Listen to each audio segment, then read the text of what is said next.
c'est quand même sidérant, non? On peut dire que c'est la guerre, mais les gens se battent quasiment pour avoir de l'essence. Est-ce que ça va s'arranger? Alors s'arranger, dans un premier temps, non, parce que dans les grandes villes, il y a de la tension sur la demande des carburants. C'est d'ailleurs là, Pascal, qu'on voit bien que le carburant, c'est un produit de première nécessité. En revanche, dans la France des régions, on arrive encore à trouver du carburant sans grosse difficulté. En revanche, on le paye plus cher. Et ça va être ça le problème.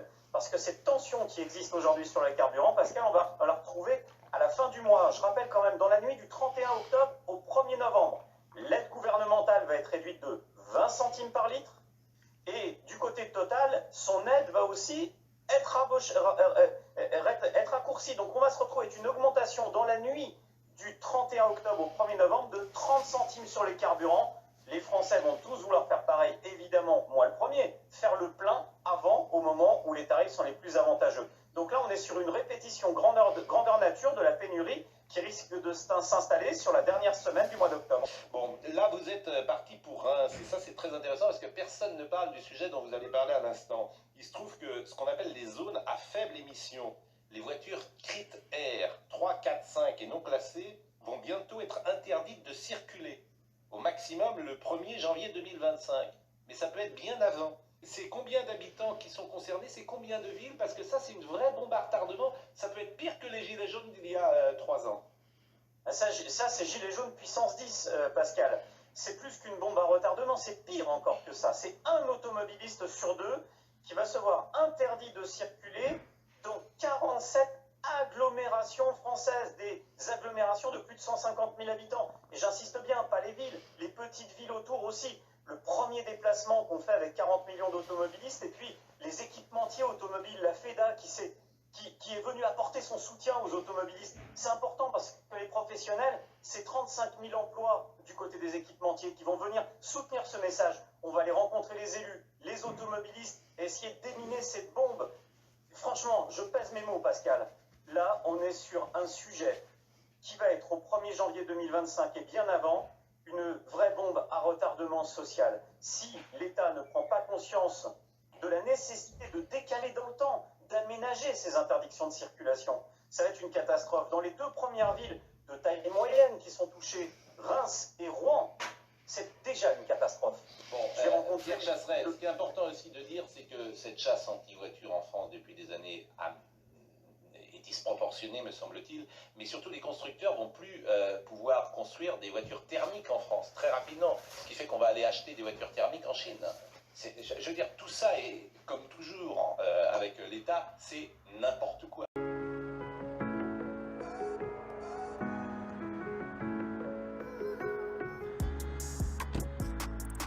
Je me suis réveillé à 4 h du matin pour pouvoir chercher de l'essence. Et là, ça va faire à peu près... là, ça va faire 4 heures. Si il y a de l'essence jusqu'à 8 h, ça va faire 4 heures que j'attends pour pouvoir mettre de l'essence. 30 € tout le monde, pas plus. Bon, c'est toujours ça. Je sais pas combien de litres ça va faire, ça, 30 €. C'est plus de l'essence, c'est de l'heure qu'on est en train de mettre dans les voitures. J'ai fait le VTC. Et là, je roule aux réserves. Il n'y a rien dedans. Là, si je ne le mets pas, je ne peux pas travailler. 30 €, ça va me faire 3 allers-retours au travail environ. Mais il ne faut pas que j'utilise ma voiture du week-end, quoi. C'est-à-dire toutes les sorties, j'oublie, voilà. Là, je vais prendre mes pieds, c'est plus écolo.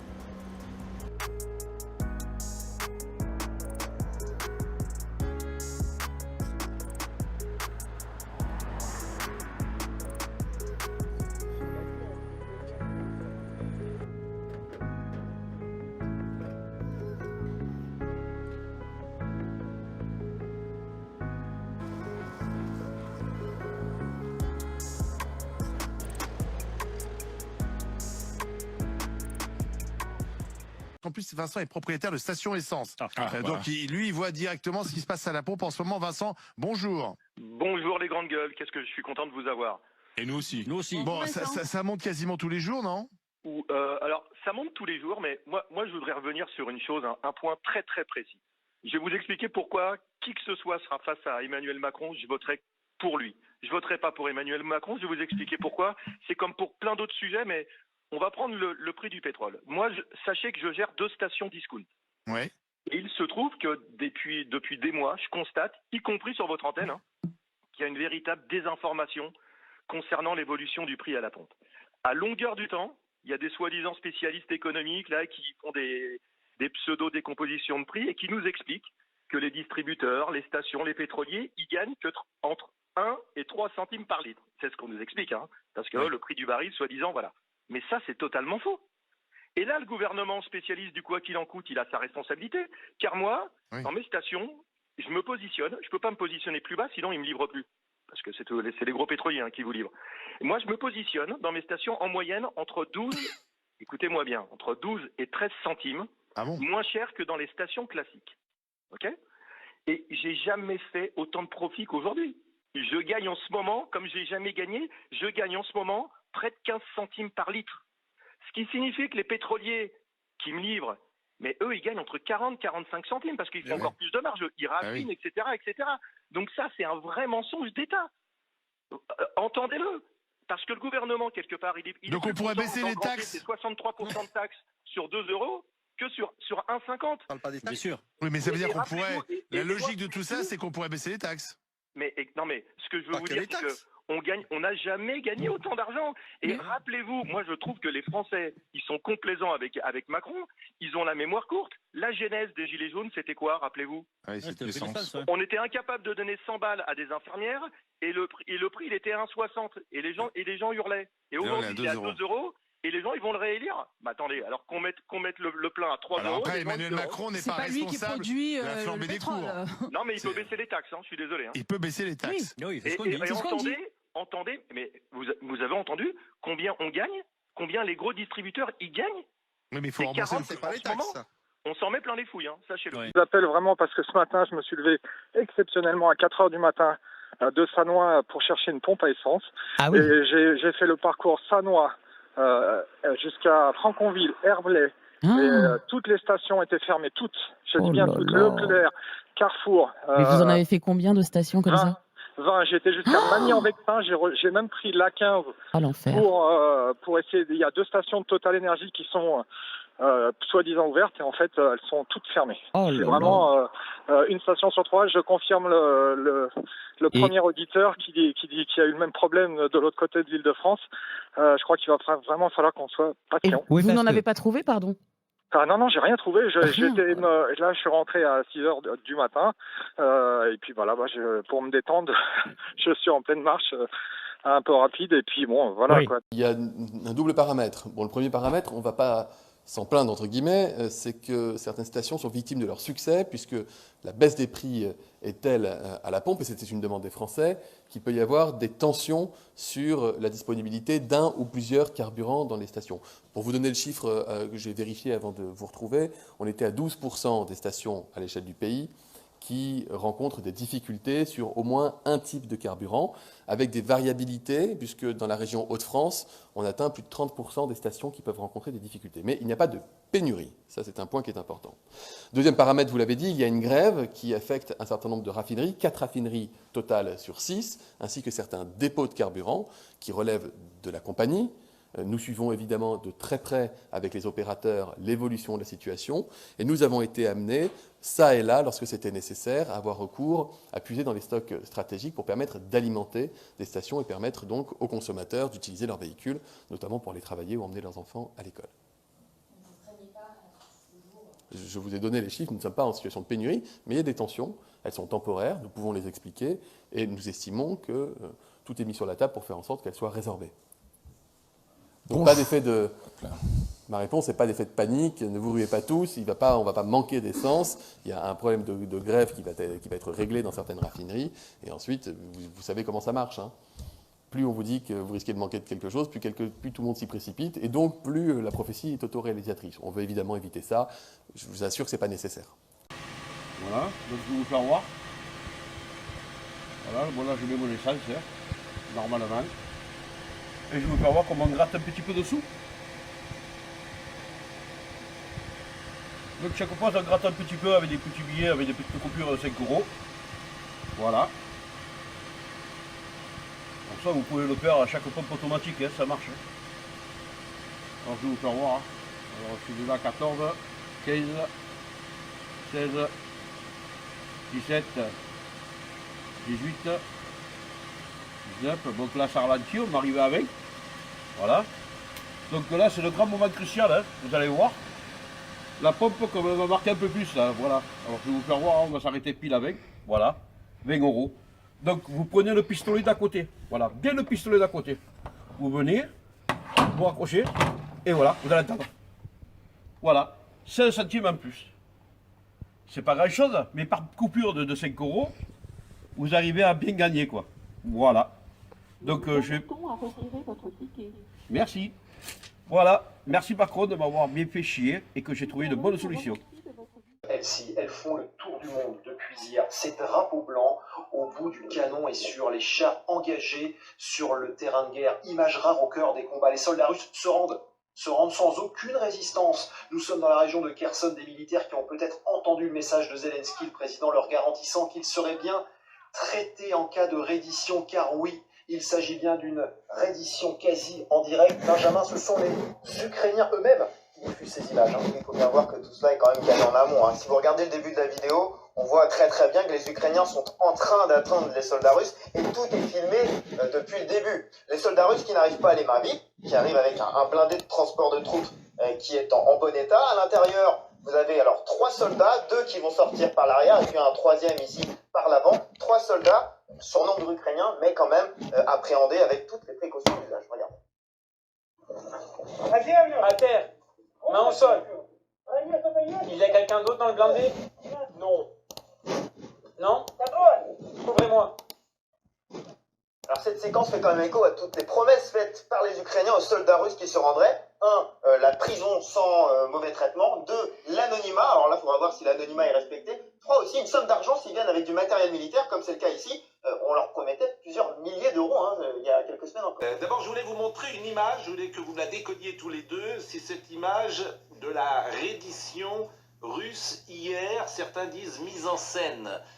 On voit effectivement les caméras très proches des soldats russes, on voit des gens qui sont arrêtés. Alors on va aller voir ces images et je voulais savoir si ces images entre guillemets, et pardonnez-moi de l'expression, sont bidons, si elles relèvent de la mise en scène ou si vraiment... alors c'est des images diffusées par la chaîne ukrainienne. Moi je me méfie bien sûr toujours, vous voyez le drapeau blanc des Russes qui arrivent et qui en fait se rendent. Donc vous voyez, tout ça est filmé d'une manière, j'allais dire comme dans un film, hein, bien sûr. Donc les Russes descendent, et voilà, les caméras sont là. Donc nous, on ne peut pas vérifier, bien sûr, la réalité de ces images. Les images de propagande, ça a toujours existé depuis toujours. J'imagine l'impact qu'elles ont si elles sont diffusées sur les grandes chaînes ukrainiennes. Mon général, comment vous décodez ces images qui ont été produites hier ? Le cadreur, celui qui filme. C'est celui qui filme. Pourquoi? Les images sont très belles. La mise au point est parfaite. Ça ne tremble pas, la caméra est stable. On voit qu'il se déplace, alors que le terrain a l'air assez inégal. On voit qu'il se déplace très correctement. On dirait presque un cadreur professionnel. On a l'habitude de voir, on a vu beaucoup de vidéos sur ces batailles, sur ce conflit où c'est pris par des téléphones et on voit, bon, parfois c'est un peu bricolé, parfois c'est un peu maladroit. Là, c'est étonnant. La première chose qui me frappe, c'est ça, c'est le cadrage qui est parfait. Regardez, il y a un panoramique qui tourne autour, tout est très propre. Regardez, ça c'est magnifique, on est dans un film d'action là. L'autre chose qui me frappe, c'est l'équipement. Tout le monde est cagoulé. Tout le monde est cagoulé. Ça, c'est pas habituel? Ah bah, je peux vous dire, en terrain ouvert comme ça, mettez une cagoule, allez vous balader avec 20 kilos d'équipement, très rapidement vous enlevez votre cagoule pour respirer en fait. Donc il est tout à fait probable qu'ils aient mis les cagoules justement au contact des Russes pour camoufler leur visage, etc. Ça je l'entends parfaitement, mais ça reste quand même très étonnant. Le BTR, je ne suis pas un expert, mais c'est peut-être un BTR. C'est le véhicule de transport russe. Ou un obusier, je ne suis pas expert dans ces véhicules-là, donc je ne vais pas me prononcer, mais c'est intéressant, il s'arrête au milieu du champ. Il est arrêté par des fantassins au milieu du champ. Il n'y a pas de dispositif d'arrêt, il n'y a rien. Est-ce qu'il a été appelé? Il arrive pile poil à l'endroit où il y a ces hommes qui se déploient magnifiquement autour avec le cadreur.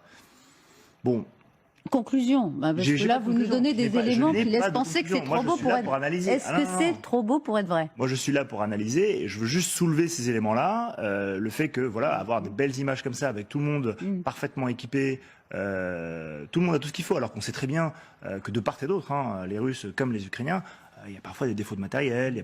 Là, je constate que tout le monde a son chargeur à poste, tout le monde a des Kalachnikov avec des équipements qui se ressemblent tous. Il y a une forme d'uniformité, alors que c'est pas commun sur le front d'avoir une uniformité parfaite. Vous allez toujours au bout de cette logique qui consisterait à dire que soit ils ont répété la scène.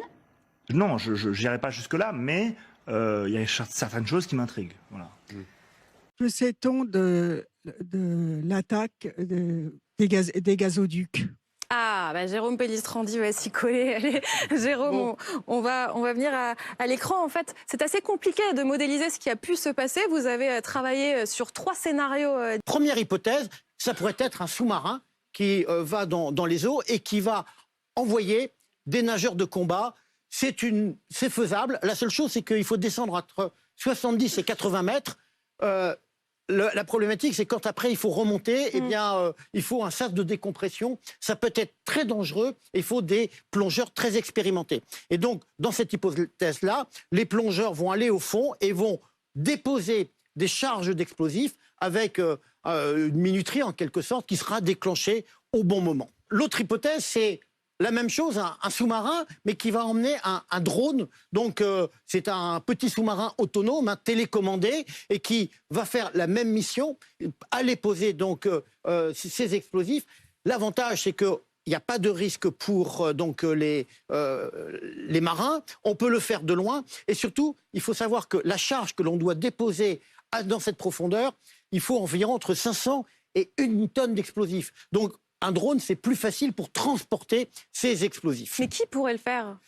Il y a peu de marines qui peuvent le faire. Il y a des marines occidentales, mais les Russes aussi se sont largement équipés pour faire ce type de mission, parce que on peut le faire sur un câble sous-marin, on peut le faire sur un gazoduc, on peut le faire aussi sur des câbles Internet. Et il faut savoir que 80% du trafic Internet passe par les câbles sous-marins. Oui. Le troisième scénario, qui est peut-être le plus plausible, c'est un bateau qui est en surface et qui va en quelque sorte descendre donc des mines. C'est assez facile à poser. Ça prend pas beaucoup de temps parce que avec les GPS et on connaît la localisation, je vais poser mes mines qui vont descendre. Peut-être que on peut le faire plusieurs semaines à l'avance. C'est une programmation. Et puis au moment opportun, je fais un gros boom. Et donc c'est ce qui s'est passé la semaine dernière.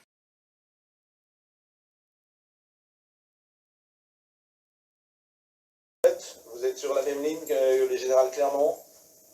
Totalement d'accord. Il y a beaucoup d'images de propagande dans cette guerre. Il y a trop d'images. Je sais pas, cela me donne l'impression effectivement de sentir un peu le montage, la mise en scène. Les soldats ne sont pas trop fébriles, je trouve. L'intervention de Biden hier, comment vous la décryptez, l'apocalypse? Écoutez, on a un président qui n'arrête pas d'agiter la menace, qui dit qu'il faut le prendre au sérieux, qu'il ne bluffe pas, c'est Poutine. Nous avons maintenant un autre à Washington qui dit qu'il n'y a pas de bluff et que l'apocalypse est possible. Bougez pas. Faut que je la flingue. Ne quittez pas, monsieur le préfet. Marteny. Qui c'est? Jean-Paul Marteny. Petit politicien véreux, tueur d'écologistes, qui veut transformer la plage en parking. N'ayez pas peur, Odile. Je m'occupe de ça. Stop! N'avancez plus, Bialès. Je veux un hélicoptère. Je veux que vous donniez l'ordre à vos hommes de me laisser quitter le palais sans problème. Sinon, je la flingue. Est-ce que c'est plus de tapette pour vous sauver? Je dis que monsieur est commissaire de police. Tu bluffes, Marteny. Il bluffe. Pas sûr. Si, il bluffe là, ça se voit tout de suite. Non, il a pas l'air de bluffer là quand même. Si, il bluffe là. Moi je suis de l'avis de Bialès, il bluffe. Hein. On vote. Moi je vote et je dis il bluffe. Tu bluffes, Marteny. Ton arme n'est pas chargée. Aïe! Je vais voter, il bluffe pas. Hein. Peut-être qu'il bluffe, peut-être qu'il avait qu'une seule balle. Aïe! C'est-à-dire que là, vous êtes lourd. Monsieur le préfet? Non, c'est Serge Karmazov à l'appareil, je suis le responsable de la sécurité ici. Non, voilà, on a une prise d'otage. Le commissaire Bialès qui est salement blessé et une attachée de presse qui est maquillée, je vous dis pas, c'est une horreur. Dites au préfet que je veux un hélico dans 10 minutes, sinon je la bute! Martoni veut un hélico dans les 10 minutes, sinon il la bute. Il dit que vous bluffez. Est-ce que Biden parle pour Moscou ou est-ce qu'il parle pour nous? Toute la question est là. C'est très difficile de savoir s'il s'appuie sur des informations, s'il y a quelque chose qui a changé, par exemple, dans le dispositif russe, ou si c'est simplement une estimation, une évaluation. Comme on a à Washington un président qui est lacunaire, pour pas dire souvent absent, et qu'on a à Moscou un homme qui ne donne pas l'impression d'être totalement dans la rationalité, on est dans un moment qui est effectivement très inquiétant. L'explosion qui a endommagé le pont de Crimée samedi matin a provoqué de longues files d'attente. Le trafic a été interrompu pendant plusieurs heures avant d'être rouvert à la circulation, selon Moscou. Personne n'a revendiqué cette explosion et la Russie s'est pour le moment gardée d'accuser directement Kiev. Mais le président ukrainien a fait référence ironiquement à cet événement lors de sa traditionnelle adresse du soir. Aujourd'hui, c'était une bonne journée, très ensoleillée sur le territoire de notre État. Environ 20 degrés. Malheureusement, le temps était nuageux en Crimée, même s'il faisait également chaud, a déclaré Volodymyr Zelensky. Mais peu importe les nuages, les Ukrainiens savent ce qu'il faut faire. Ils savent que notre avenir est ensoleillé, c'est un avenir sans occupants, sur l'ensemble de notre territoire et en particulier en Crimée. Ces photos satellites montrent l'ampleur des dommages. D'après les images de vidéosurveillance, l'explosion est survenue au moment où plusieurs véhicules circulaient sur le pont. Un camion piégé serait à l'origine de la puissante explosion. Selon le conseiller de la présidence ukrainienne Mikhailo Podolyak, qui attribue l'attaque à une lutte interne entre l'armée russe et le FSB, le poids lourd en question serait entré sur le pont depuis le côté russe. Cette infrastructure est un véritable symbole de l'annexion de la Crimée en 2014 et un élément important pour le déploiement de l'armée. Ces images montrant la reprise du trafic ferroviaire ont été relayées par Moscou samedi soir. En direct avec nous, Carole Grimaud, vous êtes spécialiste de la géopolitique russe. Alors les Ukrainiens se moquent, on vient de le voir, mais la présidence ukrainienne suggère une piste russe dans cet attentat, donc dans cette attaque. Est-ce que c'est pour brouiller les pistes ? Alors il est vrai, les autorités ukrainiennes parlent d'une piste russe. Elles s'appuient pour cela sur le fait que la voiture qui aurait été piégée serait venue de Russie. Et le propriétaire de cette voiture viendrait de Kuban. Ça, ce sont les annonces russes qui ont été faites il y a ces dernières heures. Donc les Ukrainiens n'ont pas revendiqué ces explosions et mettent donc l'accent sur une piste russe, ce qui renvoie un petit peu la balle dans le camp de la Russie. La Russie, quant à elle, a dénoncé un acte terroriste. Elle n'a pas désigné donc l'Ukraine comme étant les responsables, si bien qu'on se demande finalement si cette explosion va être l'objet d'une escalade. Le mot de terroriste finalement minimise quelque part l'intervention possible des Ukrainiens, même si on a parlé de forces spéciales ukrainienne. Et il est vrai que ce pont de Kerch avait été fixé comme une ligne rouge par le Kremlin, une ligne rouge déjà depuis sa création en 2018. Et cette ligne rouge qui vient aujourd'hui d'être dépassée, eh bien, d'un côté comme de l'autre, finalement, on pense, enfin en tout cas ce que l'on voit, c'est que l'importance de cela est minimisée. Voilà, donc il y a toujours cette ligne dure au Kremlin qui pousse pour une riposte sévère, mais en attendant, du côté des autorités, il n'y a pas d'annonce, ni d'annonce officielle du président Poutine qui est prévue dans les prochains jours. Oui, une volonté de minimiser pour éviter une escalade et donc une attaque nucléaire, c'est ce que vous nous dites. Oui, parce qu'effectivement, l'attaque du pont de Kerch était cette ligne rouge s'accompagnait donc d'une menace nucléaire bien avant la guerre, et les avertissements avaient déjà été évoqués par Medvedev notamment sur cette menace nucléaire qui pouvait découler donc de l'attaque sur le pont de Kerch. Donc on voit que d'un côté comme de l'autre, finalement, on n'a pas tellement l'intention de dépasser cette ligne rouge, ou en tout cas de l'annoncer comme tel. Oui, il n'y a pas de réaction non plus des Occidentaux depuis qu'on a appris cette attaque. Oui, c'est bien cela qui est intéressant, c'est de voir que les autorités américaines n'ont pas commenté, ni occidentales. La question des armes à longue portée que les Ukrainiens réclament depuis des semaines, notamment les ATACMS, qui sont d'une portée de 300 km, risquaient de toucher, et c'était la réserve américaine pour ne pas les leur livrer, risquaient de toucher l'intérieur de la Russie, c'est-à-dire que les Ukrainiens pouvaient viser le sol russe même. Et le pont de Kerch avait été, au début des combats, effectivement, un problème, je dirais. Faut-il le considérer comme la Russie, ou faut-il le considérer comme l'Ukraine, sachant que ce pont, finalement, dépasse les frontières terrestres de l'Ukraine, même si l'on considère que la Crimée fait partie de l'Ukraine. Donc c'était un point qui avait été débattu au début du conflit. Merci Carole Grimaud pour ces explications donc en direct. Moi-même, hein, tu sais bien que j'ai un esprit un petit peu, comment dire, de côté. Tu sais, j'ai un esprit qui n'est pas normal, il réfléchit un peu bizarrement. Mais là, de plus en plus, je me dis que en fait, je réfléchis intelligemment et que les gens autour de moi deviennent fous. Ils sont fous. Moi, je lis tous les jours, ce qui se passe dans le monde. Je ne suis plus. Je m'en sors plus, les gars. Ah oui. Là, je deviens dingue. Je lis tous les jours les couillonnades. Mais quand je dis des couillonnades, le mot est faible. Il faudrait trouver quelque chose d'autre, mieux que couillonnade.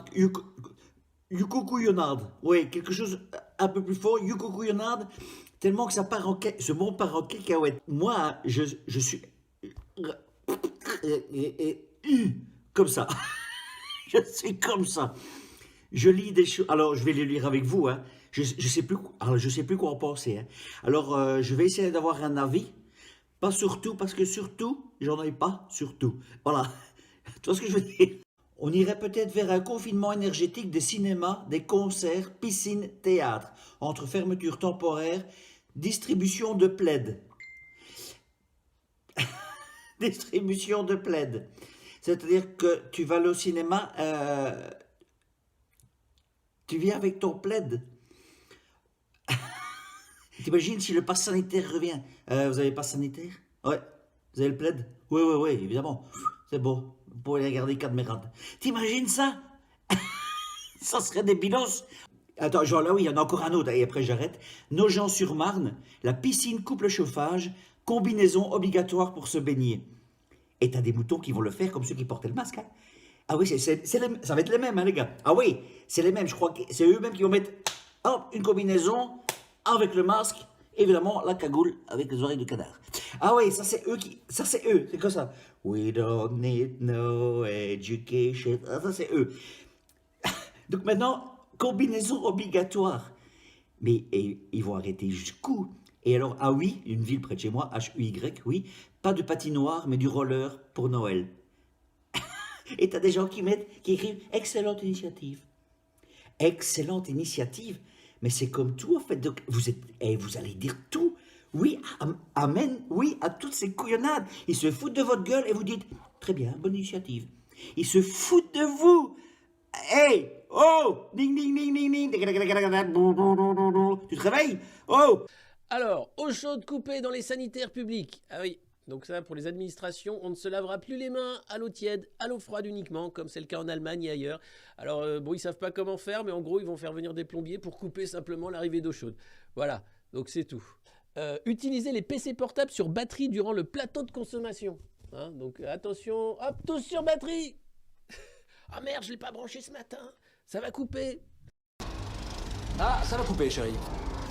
Alors là, c'est un bon plan si vous voulez échapper à des réunions en télémeeting. Hein. Vous pouvez dire « Ah bah, désolé, je suis obligé d'être sur batterie, ça va couper. » Et puis bon, tu vas te faire tenter.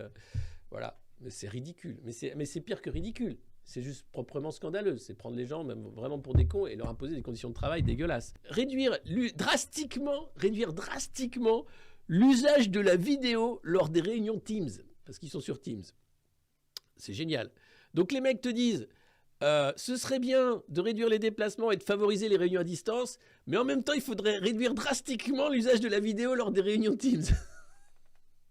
Le mec qui a pondu ça, c'est un génie. Hein. Je pense qu'il a fait l'ENA. Attends, c'est pas fini. C'est un vrai document de la CFDT. Vous vous rendez compte? Et ça, c'est que le début. Attendez, là, je vous détaille les mesures. Donc là, voilà, ça donne ça après dans les boîtes, puisque vous aurez un référent sobriété. Donc il y aura un mec, zozoteur sans doute, hein, costume cintré, qui a voté Macron, qui va être là à t'expliquer qu'il faut arrêter de te faire du thé avec une bouilloire l'après-midi. Hein, parce que, bon, c'est chaque petit geste qui compte. Tu comprends, Michel? Et bonsoir à tous, j'espère que vous allez bien. Alors oui, je sais, je suis là, je ne suis plus là, on ne sait pas, on ne sait plus. Alors, qu'est-ce qu'on va voir aujourd'hui? Oui, j'avais envie de vous parler du sujet suivant. Je suis une actrice ou une chanteuse célèbre et je me filme en train de me couper courageusement une mèche de cheveux avec un air grave, parce que je suis une actrice avant tout, en soutien aux Iraniennes MDR. Qu'est-ce que ça veut dire? Qu'est-ce qui se cache derrière cet acte complètement nul et inutile et hypocrite? Biberonnée, grassement nourrie et blanchie par la doxa dominante depuis environ toujours, je vis bien loin, non seulement des horreurs que vivent les Iraniennes, mais ça tant mieux, mais tout aussi loin de la réalité de mon propre pays, qui, précisément grâce à mon idéologie de grosse lâche, n'aura bientôt plus grand-chose à envier à ces dictatures islamiques en question. Aussi, surpayée pour jouer dans des films chiants d'énormes bobos, ce n'est pas comme si je n'avais pas les moyens, dans tous les cas, de me payer un coiffeur métrosexuel à domicile à la seconde où j'aurais fini ma vidéo d'hypocrite. Et quand bien même, me balader avec un dégradé foireux n'aiderait concrètement aucune femme du monde, hein, ni les Iraniennes, ni d'ailleurs les Françaises qui elles aussi se font de plus en plus cracher dessus ou violer parce qu'elles ne portent pas de voile. En effet, si j'avais vraiment une quelconque cohérence intellectuelle ou un quelconque courage, je commencerais par arrêter de voter pour ceux-là même qui font importer en masse cette culture. Cette culture. Je ne me rends même pas compte que toutes ces femmes me détesteraient pour mon hypocrisie et ma lâcheté et me trouveraient tellement conne de pseudo-dénoncer là-bas ce que je laisse s'installer chez moi. Donc voilà, en France, pour faire un petit récap, pour lutter contre l'islamisme, qu'est-ce qu'on fait? Eh bien, on allume des bougies Ikea, on se filme avec son iPhone de bourgeois en train de se couper 3 tifs, et dans tous les cas, on se fout un max de pas d'amalgame 100 000 entre chaque repas, enfin, entre chaque viol. C'est plus digeste. Vive la République. En effet, moi et mes collègues humanistes du showbiz avons cette tendance à soutenir les causes les plus lointaines possibles, bien sûr. Plus elles sont loin, plus on est là. Hein. Vraiment, on est là. On vous soutient. De loin, du coup. Mais cette autre tendance à chier complètement, par contre, sur les victimes quotidiennes dans nos propres pays, victimes de l'immigration arabo-africaine en question, par exemple. Ce n'est qu'un exemple parmi... C'est un exemple. Alors oui, je sais ce que vous allez me dire, il y a le reflet du dispositif lumineux dans mes lunettes, ce qui est nul. Mais qu'est-ce que vous voulez? Je ne vois rien, voilà. Vous voulez un sketch? Il n'y a plus de sketch, voilà, je ne vois rien. Et oui, j'ai des notes, et oui, je lis mes notes, et je vous emmerde. Hein. Si vous voulez du stand-up, allez voir Gad Elmaleh, foutez-moi la paix, voilà. Dingue ça. Vous allez voir, Isabelle Adjani a même dit, hein, elle allait très très loin. Pour aller plus loin, on pourrait jeter nos mèches devant l'ambassade d'Iran. Tiens, prends ça, Khomeini. Il est mort, tu sais, c'est plus lui. Hein? Ben, hop, contre le patriarcat. Et putain, les bouffonnes. Ouais, vous avez raison, hein, je suis désolé, mais c'est de la bouffonnerie, ça. C'est même limite obscène quand tu penses aux Iraniennes qui, elles, risquent leur vie en manifestant. Alors c'est bien de dire qu'on est derrière elles, évidemment, mais qu'est-ce qu'on fait concrètement? Se couper une mèche et se filmer, mais c'est le degré, mais c'est des influenceuses, en fait. Attendez, c'est du foutage de gueule. Donc maintenant, tu te coupes un peu de cheveux, waouh, c'est un acte révolutionnaire. C'est quand même sidérant, non?